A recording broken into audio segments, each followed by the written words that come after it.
और अगर हम राष्ट्र को, हमारे यशस्वी प्रधानमंत्री मोदी जी इस देश को जो आत्मनिर्भर भारत बनाना चाहते हैं, 2047 तक पूर्ण विकसित भारत बनाना चाहते हैं, विश्व गुरु बनाना चाहते हैं, उसके लिए बहुत ये जरूरी है कि हमारे सभी क्षेत्रों के अंदर ऐसा कोई भाग न बचे, ऐसा कोई क्षेत्र न बचे, कोई वर्ग ऐसा न बचे जिसको हम उच्च शिक्षा से विभूषित न कर सके।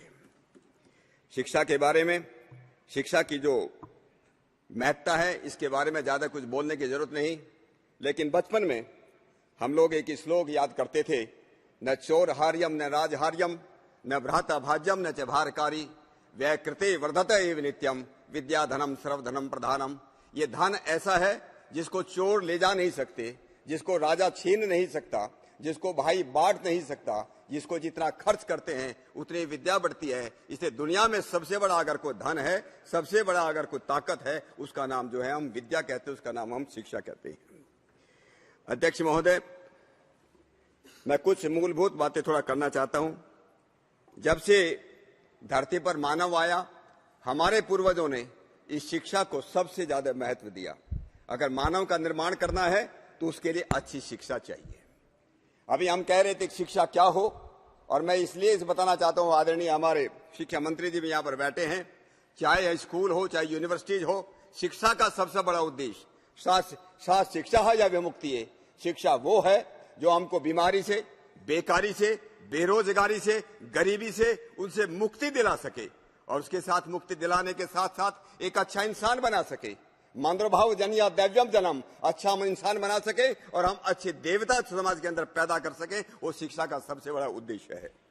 और इसलिए हमारे जो कई बार हम लोग कहते हैं, अगर हमको कोई लंबाई नापनी हो, हमको जो है हम जो मीटर में नापते हैं, किलोमीटर में नापते हैं, अगर किसी चीज का वजन नापना हो हमको किलोग्राम में नापना पड़ता है या हमको टनों में नापना पड़ता है। अगर आदमी का, किसी समाज की उन्नति का, प्रगति का पैमाना अगर नापना हो, किसी राष्ट्र की प्रगति का अगर कोई पैमाना है, तो हमारे ऋषियों ने हजारों साल पहले कहा वो कैसा समाज होना चाहिए, उसका पैमाना क्या है। और उन्होंने कहा कि आदमी के आनंद का सबसे पहला पैमाना क्या है, उसकी इकाई क्या है, उसकी डिजिट क्या है। उन्होंने कहा था, हमारे 33 उपनिषद में शिक्षा बल्ली में बात आती है, युवा शात साधु युवा अध्यापक है, आशिष्ट है दर्दिष्टो बलिष्ठ है, तस्य यम पृथ्वी वित्तस्य पूर्णाशात स एको मानुष्य आनंद है। कैसी शिक्षा होनी चाहिए? जो अच्छा चरित्रवान बना सके, जो अच्छे जो है अच्छे शिक्षित सुसंस्कृत बना सके, शरीर से, मन से, आत्म से बलिष्ठ बना सके। तो जब कहते हैं वो मनुष्य का सबसे पहले किसी भी देश को नापने का, वो देश कितना प्रगतिशील उसका होता है।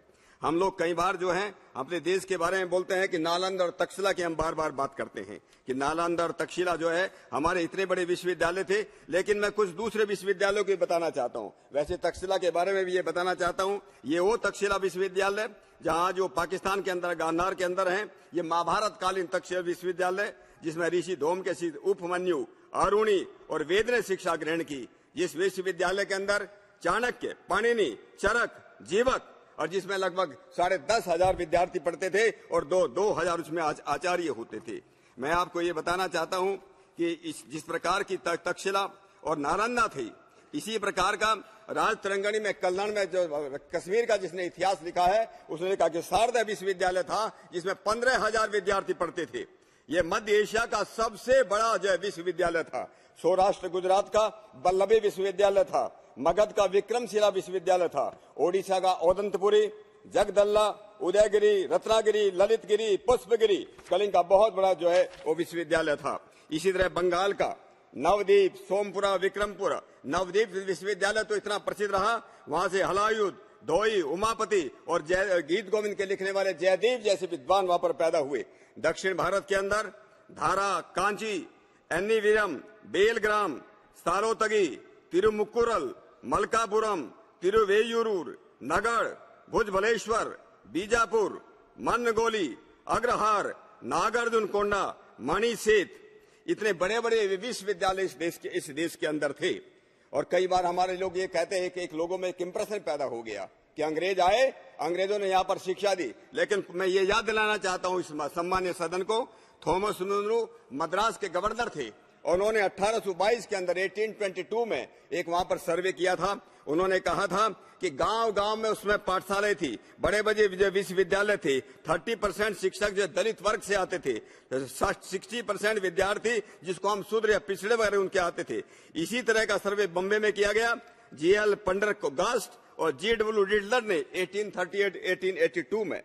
विलियम वार्ड ने एक पुस्तक लिखी है। कई बार हम बोलते हैं कि देश में जो लड़कियों के लिए जो शिक्षा शुरू हुई वो हमारी ज्योतिबाई फुले की, जो सावित्रीबाई फुले ने की, लेकिन उससे पहले एक अंग्रेज ने किताब लिखी है द हिंदूज के उसका जो 4th वॉल्यूम है, हिस्ट्री लिटरेचर एंड माइथोलॉजी, जो 1811 में लंदन में पब्लिश हुई। उसमें उन्होंने लिखा है कि बंगाल के जो जसोमत राय की पत्नी हति विद्यालंकार ने बनारस के अंदर, just I will take 2 minutes and I will finish it. 2 minute से समाप्त कीजिए। 1805 में उन्होंने इसको जो है शुरू किया। मैं शिक्षा की मैं बात कर रहा था। आर्य समाज ने 1809 में जालंधर में केवल लड़कियों के लिए जो है विद्यालय शुरू किया। इसी तरह से जब मैं, हमारे पास इतने उदाहरण हैं, हम कह सकते हैं कि इस देश के अंदर की विद्या की कितनी कीमत थी। मैं, हमारे आदरणीय शिक्षा मंत्री जी यहाँ पर बैठे हैं, मैं उनसे जरूर एक निवेदन करूंगा और भारत सरकार से भी एक निवेदन करूंगा कि हम लोगों ने, हमको यूनिवर्सिटी बनाना चाहिए। एक किसी यूनिवर्सिटी को हम ट्राइबल का नाम देते हैं, मुझे थोड़ा सा ये बड़ा अच्छा लगता है। ये अंग्रेजों ने, हमारे प्रधानमंत्री मोदी जी ने 15 अगस्त को हम पूरे देश की जनता को 5 प्रण दिलवाए थे। उस एक 5 प्रणों में एक प्रण ये भी था कि गुलामी की सारी निशानी हमको खत्म करना है। जब हम कहते हैं ये आदिवासी है, इसका मतलब दूर है कि दूसरे के सब गैर आदिवासी हैं। आदिवासी का मतलब ये यहाँ के मूल निवासी हैं, गैर आदिवासी का मतलब यहाँ के मूल निवासी नहीं है। ये जो डिवीजन, ये जो विभाजन इस देश की जनता के साथ किया है, मुझे लगता है इस पर जो है दोबारा विचार करने की जरूरत है। और ये जो बात शुरू हुई थी जस्ट 1 मिनट, सिंधु घाटी में जिसको हम बोलते हैं, ये व्हीलन ने जो बात शुरू की थी कि बाहर से लोग आए, आर्य ने आकर के इस देश को, सिंधु घाटी के ऊपर हमला किया, इंडस वैली सिविलाइजेशन को खत्म किया। इस बात को पूरी तरह से खत्म किया जा चुका है, इस थ्योरी को डिबंक किया जा चुका है। इसलिए मैं निवेदन करता हूं, इस पर भी विचार करने की जरूरत है। मैं जरूर 2 नाम लेना चाहता हूं। डॉक्टर रामजी सिंह, जिसको जो कहते हैं डीएनए के देश में डीएनए के जिसको फादर माना जाता है, उनका 2011 में नेचर में जो दुनिया की सबसे प्रसिद्ध साइंस की मैगजीन है, उसके अंदर इंडियन का डीएनए प्रोफाइल पब्लिश हुआ। डॉक्टर बसंत सिंधे का 2019 में हुआ। हम सब लोगों का डीएनए एक है, कश्मीर से लेकर के कन्याकुमारी तक हम सब लोग हैं। एक जरूर बात मैं लास्ट में कहना चाहता हूँ आदरणीय शिक्षा मंत्री जी से। मैंने ये निवेदन हमारे बागपत में किया था। हमारा 100 साल से ज्यादा पुराना एक कॉलेज है, उसमें जो है कश्मीर से लेकर कन्याकुमारी तक के विद्यार्थी पढ़ते थे। मैंने उसके लिए निवेदन किया है, उसको जो है उसका उच्चीकरण किया जाए और उसको सेंट्रल यूनिवर्सिटी बनाया जाए। आपका बहुत बहुत धन्यवाद। धन्यवाद श्री डीन कुरियाकोस।